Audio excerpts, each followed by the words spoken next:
ناظرین السلام علیکم ورحمۃ اللہ وبرکاتہ۔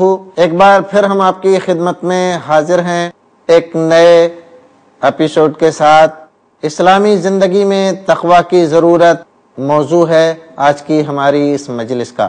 قرآن شریف کا مطالعہ ہمیں اس بات کو بتلاتا ہے کہ اسلام نے، قرآن نے تقوی کو بڑی اہمیت دی ہے۔ جگہ جگہ تقوی کا ذکر کیا گیا، متقین کی تعریف کی گئی، تقوی اختیار کرنے کی تلقین کی گئی۔ حد تو یہ ہے کہ روزے جیسی عبادت کو اللہ رب العزت نے قرآن شریف میں بیان فرمایا کہ ہم نے تقوی کے لیے روزہ فرض کیا ہے۔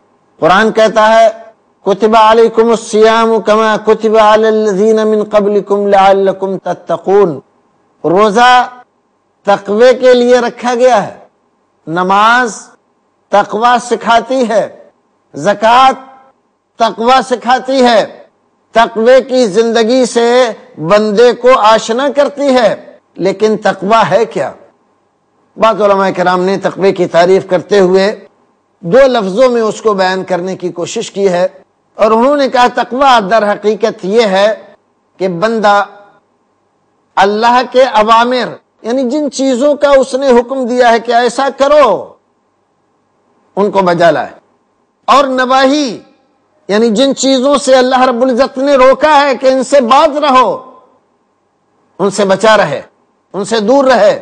اگر یہ دو چیزیں اس کے اندر پیدا ہو جاتی ہیں، اوامر کی بجاوری اور نواہی سے دوری، تو بندے کے اندر صفت تقوی پیدا ہو جاتی ہے، اور وہ اس لائق ہو جاتا ہے کہ اس کو متقی کہا جائے۔ یہ دنیا جس میں ہم رہتے بستے ہیں، اس دنیا میں خواہشات، نفسانیات، لذائذ اور ایسی چیزیں موجود ہیں کہ بندے کے بھٹکنے کے لیے، راستے سے دور ہونے کے لیے، شیطان کا شکار بننے کے لیے بڑے مواقع موجود ہیں۔ اگر بندہ شیطان کے چنگل میں پڑ گیا تو تقوی کی زندگی کا تو ذکر ہی کیا، وہ ہمیشہ کے لیے اس کی زندگی تباہی سے دوچار ہو گئی۔ اور اگر ان تمام چیزوں سے بچ کر چلا تو اس کے لیے دنیا اور آخرت کامیابی کی ضامن بن گئی۔ ایک حدیث رسول اکرم صلی اللہ علیہ وسلم کی یاد آ رہی ہے۔ صحیح حدیث آپ نے فرمایا حفت الجنت بالمکارہ وحفت النار بالشہوات۔ اللہ رب العزت نے جنت بھی بنائی ہے اور جہنم بھی بنائی، لیکن جنت اور جہنم دونوں کا معاملہ بالکل الگ الگ ہے۔ حفت الجنت بالمکارہ وحفت النار بالشہوات۔ جنت کو بنایا، لیکن جنت تک پہنچنے کے لیے جو راستہ ہے وہ اتنا دشوار گزار ہے کہ بڑے بڑے لوگ ہمت ہار جاتے ہیں۔ اس میں ناپسندیدہ چیزیں ہیں، خوف و دہشت ہے، نفس کے لیے بڑی آزمائش ہے، سردی، گرمی، جاڑا، برسات اور ان موسموں کی بہت ساری مصیبتیں اور پریشانیاں، ان تمام کو برداشت کرنا پڑتا ہے۔ بھوک، پیاس، مصیبت، پریشانی، ان تمام میں صبر و شکر کی زندگی گزارنا پڑتی ہے۔ راہ حق میں چلنے کے لیے اپنے آپ کو آمادہ کرنا پڑتا ہے، اور حق کے راستے میں چلتے ہوئے جو مصیبتیں آئیں ان پہ صبر کی زندگی اپنانی پڑتی ہے، تب جا کر بندہ جنت تک پہنچ پاتا ہے۔ لیکن جہنم کا معاملہ اس سے بالکل الگ ہے۔ وحفت النار بالشہوات، خواہشات نفس۔ نفس چاہ رہا ہے عیش، آرام، شراب، کباب، شباب، ظلم، زیادتی، موج، مستی اور اسی قبیل کی بے شمار چیزیں۔ اگر ان کو بندہ حاصل کرتا رہے، اس کے لیے اپنی زندگی کو لگا دے، تو وہ کہاں جائے گا؟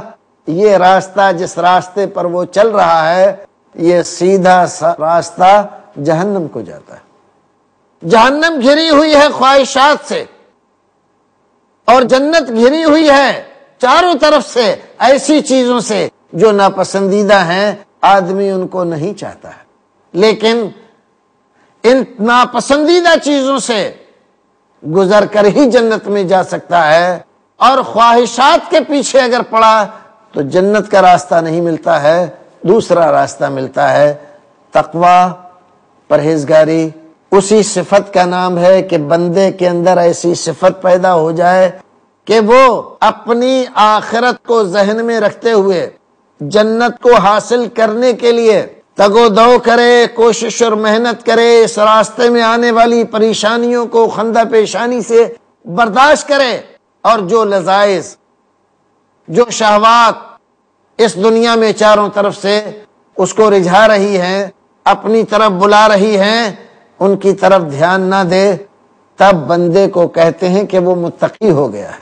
الذین یؤمنون بالغیب، دیکھا نہیں ہے جنت کو، دیکھی نہیں ہے جہنم، پل صراط، میدان محشر اور میزان کا قائم ہونا، اللہ رب العزت کو، ان تمام چیزوں کو اس نے دیکھا نہیں ہے، لیکن ایمان رکھتا ہے کہ یہ ہونا ہے۔ اسی طرح یقیمون الصلاۃ، نماز کو قائم کرتا ہے۔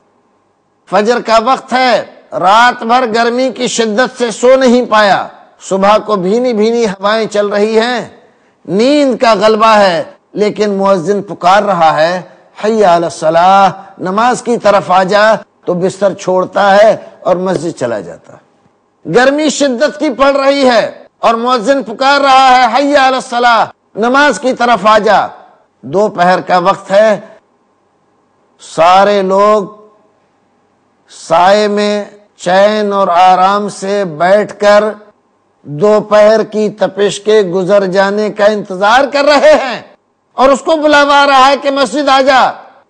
شدت کی گرمی میں بھی وہ وہاں جا رہا ہے، پانی گرم ہے، اس کو وضو کرنا ہے، آرام چھوڑنا ہے، اپنے رب کو راضی کرنا ہے۔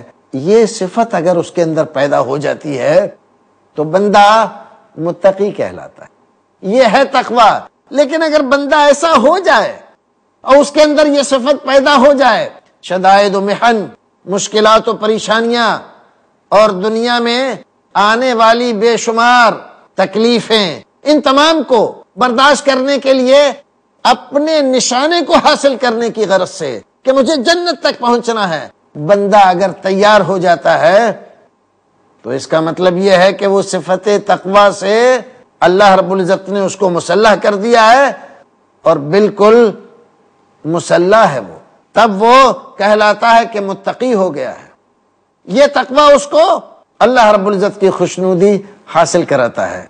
اللہ رب العزت نے ارشاد فرمایا یا ایھا الذین آمنوا اتقوا اللہ حق تقاتہ ولا تموتن الا وانتم مسلمون، اے ایمان والو، اللہ سے ڈرو جیسے اس سے ڈرنے کا حق ہے، تقوی اختیار کرو جیسا کہ تقوی کی زندگی گزارنے کا حکم تمہیں دیا گیا ہے، ولا تموتن الا وانتم مسلمون، اور خبردار یاد رکھو اس دنیا سے جب تمہیں جانا پڑ جائے، زندگی کے جس مرحلے پر جانا پڑ جائے، ایمان کی حالت میں جانا، ہمیشہ ایسی صفت سے مسلح رہو، دوچار رہو کہ جب بلاوا آ جائے تو جاؤ، تو تم مومن ہو کر جاؤ۔ یہاں پر حق تقاتہ ہی کہہ کر ایک بڑی پریشانی نظر آتی ہے کہ ہم کیسے اللہ رب العزت کا تقوی اختیار کر سکتے ہیں، اور کیسے تقوی کی زندگی، ایسا تقوی جیسا ہونا چاہیے حقیقت میں، بڑا مشکل ہے یہ۔ لیکن اللہ رب العزت نے قرآن شریف ہی میں یہ مشکل آسان فرما دی۔ ایک جگہ فرمایا اللہ رب العزت نے سورہ تغابن میں فاتقوا اللہ ما استطعتم، ہر ایک آدمی سے اللہ رب العزت کا مطالبہ اتنا ہی ہے تقوی اختیار کرنے کا جتنا اس کی طاقت میں ہے، اس کی طاقت سے زیادہ بڑھ کر تقوی کا مطالبہ اللہ رب العزت ہم سے اور آپ سے نہیں کر رہا ہے۔ اب یہاں ایک سوال پیدا ہوتا ہے کہ اگر ہم تقوی کی زندگی گزاریں تو ظاہر ہے کہ پریشانیاں بہت آئیں گی، روزی روٹی کا مسئلہ بھی پیدا ہوگا، معاشرے اور سماج سے دشمنی لینے کا بھی مسئلہ پیدا ہوگا، بہت ساری اڑچنیں آئیں گی۔ ان اڑچنوں سے، ان پریشانیوں سے کیسے نپٹا جائے گا؟ ایک انسان کیسے ان تمام کا مقابلہ کر سکتا ہے؟ اللہ رب العزت ہمیں فرما رہا ہے وَمَن يَتَّقِ اللَّهَ يَجْعَل لَّهُ مَخْرَجًا وَيَرْزُقْهُ مِنْ حَيْثُ لَا يَحْتَسِبُ۔ اللہ اکبر، دو باتیں اللہ رب العزت نے فرمائی۔ یہ سورہ طلاق کی آیت ہمیں دو خوشخبریاں سنا رہی ہے۔ جو آدمی تقوی کی زندگی اختیار کرتا ہے، اللہ رب العزت اس کو کہہ رہا ہے ہم جانتے ہیں تقوی اختیار کرو گے تو پریشانیاں آئیں گی، مصیبتیں آئیں گی، کبھی کبھی ایسا بھی لگے گا کہ میاں ایسی زندگی گزاریں گے تو کھانے پینے کا کام کیسے چلے گا، بچے بھوکے مر جائیں گے۔ اگر حرام نہیں کھائیں گے، رشوت نہیں لیں گے، بے ایمانی نہیں کریں گے، کم نہیں تولیں گے، فائدہ کہاں ہوگا؟ بچے کیسے پلیں گے؟ لیکن ہمیں تقوی کی زندگی گزارنا ہے، جب تولیں گے تو پورا تولیں گے، حرام نہیں کھائیں گے، حلال کھائیں گے، محنت کریں گے، مزدوری کریں گے، پریشانی